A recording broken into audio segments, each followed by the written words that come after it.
पश्चिम बंगाल को लेकर अब सजग होने की जरूरत है, चाहे वो केंद्र सरकार हो चाहे राज्य सरकार हो। हर किसी को एक टेबल पर बैठकर चर्चा करने की जरूरत है, क्योंकि अगर इस तरह के हालात रहे तो पड़ोस का जो मुल्क है, जिस तरह की तस्वीरें वहां पर सामने आई थी और जो दहशतगर्द थे उनकी प्लानिंग यही थी कि इसको एक बांग्लादेश की तरह ही यहां पर ट्रीटमेंट किया जाएगा। जिस तरह की तस्वीरें अभी कुछ महीने पहले बांग्लादेश से सामने आई थी, उसी तरह का पूरा प्रयास था। अगर उसको रोकना है, अगर उस चीज को इस देश में लागू नहीं होने देना है, तो दोनों सरकारों को एक टेबल पर बैठना ही होगा।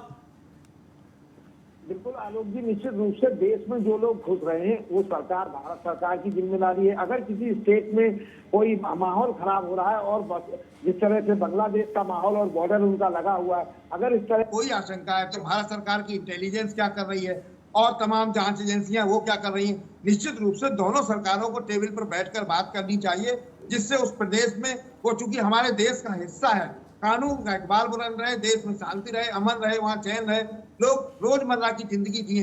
जिस तरह से पकड़े गए लोग और उपद्रवियों का एक तार सा जुड़ता चला जा रहा है कि पकड़े गए लोग कुछ हिंदू भी हैं, मुसलमान भी हैं, मरने वाले भी हैं, तो मुझे लगता है कि कोई भी प्रदेश का मुख्यमंत्री दंगे से मुझे लगता है कि सत्ता दोबारा नहीं पा सकता।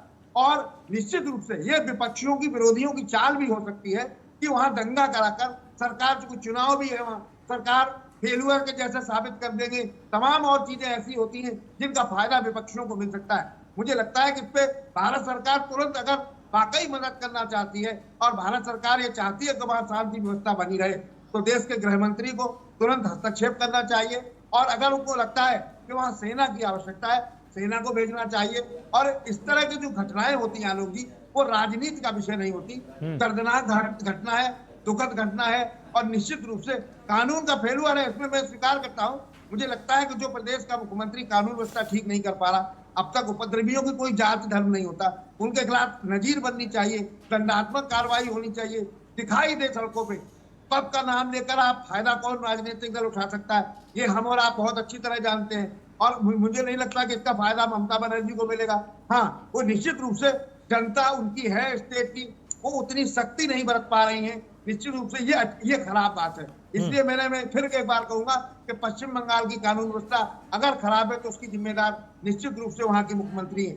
मुझे लगता है कि सारी चीजों को एक तरफ रखकर इस तरह के दंगों से जनहानि होती है, तमाम बाजार का सामान लूट ले जाते हैं लोग, आर्थिक सामाजिक नुकसान होता है, तो इस समय हमें एकजुट होकर उसका मुकाबला करना चाहिए। और जो बाहर के लोग आ रहे हैं, कैसे घुस पा रहे हैं, क्या सरकार की जिम्मेदारी है?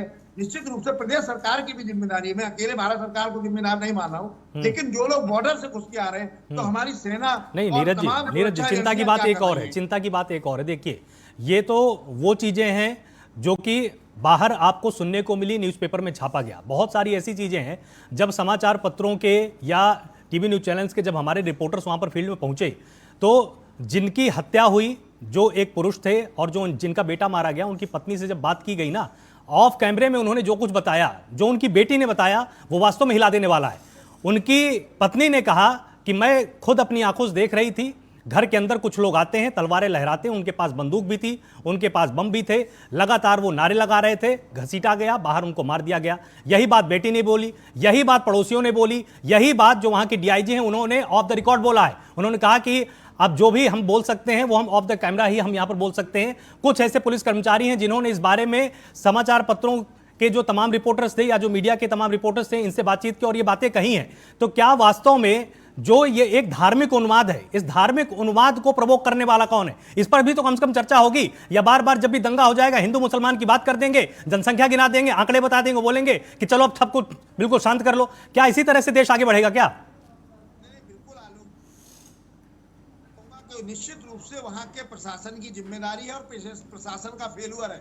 अगर हमारा फेलुअर होता है तो हमारी केंद्र सरकार की नैतिक जिम्मेदारी बनती है, क्योंकि बांग्लादेश भारत का हिस्सा है, तो भारत सरकार को पहले जैसा पहले का सेना भेजनी चाहिए थी। और किसी भी सूरत में जो दंगाई हैं, जो तलवारें लेके जा रहे, घरों में घुस रहे, वो कौन है और उनका मंशा क्या है, उद्देश्य क्या है, ये सबसे बड़ी चीज है। और वो मैसेज क्या देना चाह रहे हैं, मुझे नहीं लगता कि आज की तारीख में इतनी हैवानियत कोई भी दिखा पाएगा। निश्चित रूप से वो अच्छे लोग नहीं है, क्योंकि जैसा मैंने पहले कहा, दंगाइयों का कोई जाति धर्म नहीं होता, उनका मजहब केवल दंगा फैलाना होता है। न वो हिंदू होते हैं, न वो मुसलमान होते हैं, न वो सिख होते हैं, न ईसाई होते हैं। क्योंकि मुझे लगता है कि वहां की शांति व्यवस्था किसको अच्छी नहीं लग रही होगी, तमाम इन पर भी सवाल खड़े होते हैं। लेकिन इस तरह की घटना निंदनीय है, सरकार भारत सरकार हो चाहे प्रदेश सरकार हो, दोनों को हस्तक्षेप करते हुए और वहां शांति व्यवस्था कायम करनी चाहिए। जी आलोक, ठीक है केतन जी, अभी आप थोड़ी देर